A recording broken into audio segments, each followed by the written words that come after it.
Hello and welcome back to Workshop Wednesday. I'm Chelsea Bussemeyer. Thanks for joining me today in my workshop. And as it cools down outside here in Canada, I'm looking forward to getting a little bit comfortable and cozy in my sewing room over the winter months. And for today's Workshop Wednesday, I thought let's cover the topic, how is it hanging? So, fit issues, we all have them. How can we rectify them and how can we problem solve them when they come up? And an important thing to think about when we are reviewing a garment, looking at how it's fitting, is how is the garment actually hanging and draping on our body. So let's take a look at this shirt next to me. So the shirt is actually hanging on the shoulder, and the shoulder itself has a couple things that can be happening just in and of the slant or pitch of the shoulder, especially if the fabric is stiff. But even if you have a flowy fabric like this, depending on the pitch of the pattern to your shoulder, this could already bring in a couple of fit issues.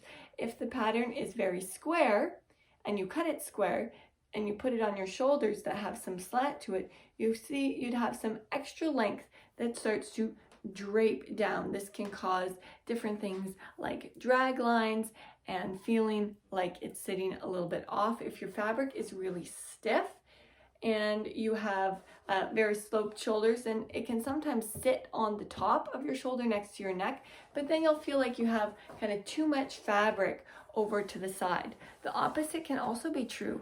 If your pattern has very slanted shoulders and you have very square shoulders, then it will be sitting possibly, especially in a stiff material, on the outside of your shoulder, and you might have extra material on the inside of your neck.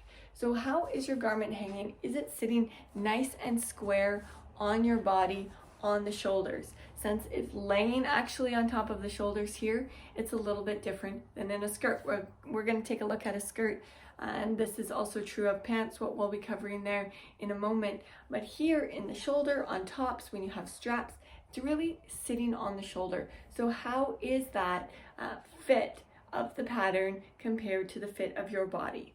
Now, another thing that could be happening is if your shoulders are a little bit different, one shoulder might fit well, whereas the other one's not fitting well. And just taking up the shoulder, if you have a lower shoulder, that squares off the body of your garment, but it might make your armhole a little bit too tight. So you might need to possibly shorten that or match up that side of your garment and then recut the armhole so that the full sleeve fits in just a little bit lower down, so that you still have that full range of movement in your garment. Now, the other things that can be happening is the distance in between your horizontal lines based on how your garment is hanging can be thrown off. Now, this is something that I cover in my fitting fashion program. It's part of the Secret to Garment Fitting webinar and the Flat Pattern Bootcamp, because it is so crucial that we not only align the fullness where we need it around these circumference points of measurements, bust, waist, and hip, but also in proportion to each other. So if we're messing around and adjusting the shoulders, we might be changing where the bust is sitting. It might then end up sitting too high, too low. Same with the waist. The proportions in between these horizontal lines are also affected by how the garment is fitting. For myself, for example, I have a very long kind of chest area, so from my shoulder to my bust often needs to be extended on patterns. So it's not that I need extra length just added to my hem.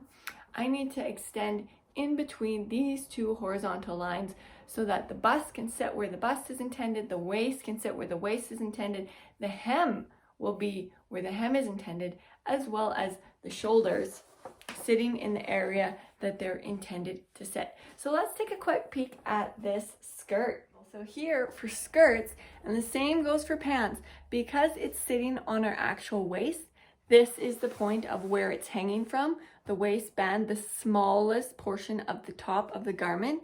This decides where the garment actually sits on your body, the circumference of the waistband. Like I said, both skirts and pants. So this, you could say, oh, it fits the top portion of my mannequin perfectly, but it needs to be taken in a little bit on the hips.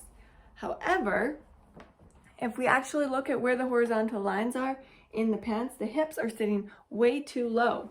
If we brought it up so that the hips were at the right location, then the whole skirt is too large. If we took in the skirt the same amount, so basically just sizing down this pattern, we would then have a perfect hip in both the waist and the hips.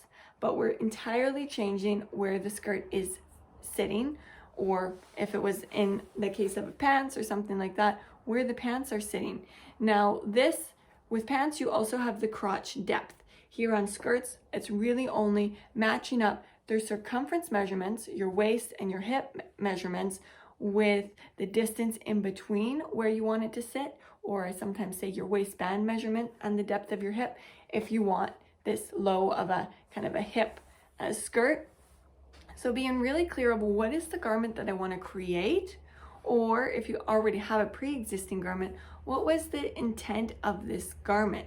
So it might just be that it's sitting at the wrong spot or hanging from the wrong spot, and that's why all of your darts are the wrong length and everything seems to be off. It may just be too big of a size or too small of a size. The same thing can be true if you're wearing a skirt or a pair of pants that's kind of too small for you.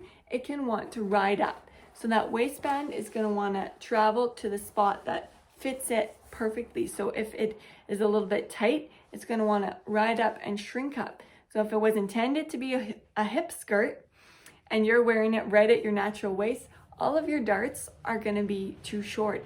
And that's simply meaning that the edge from where the garment starts, where it hangs from on your body, compared to your other horizontal lines, the distance in between them are off.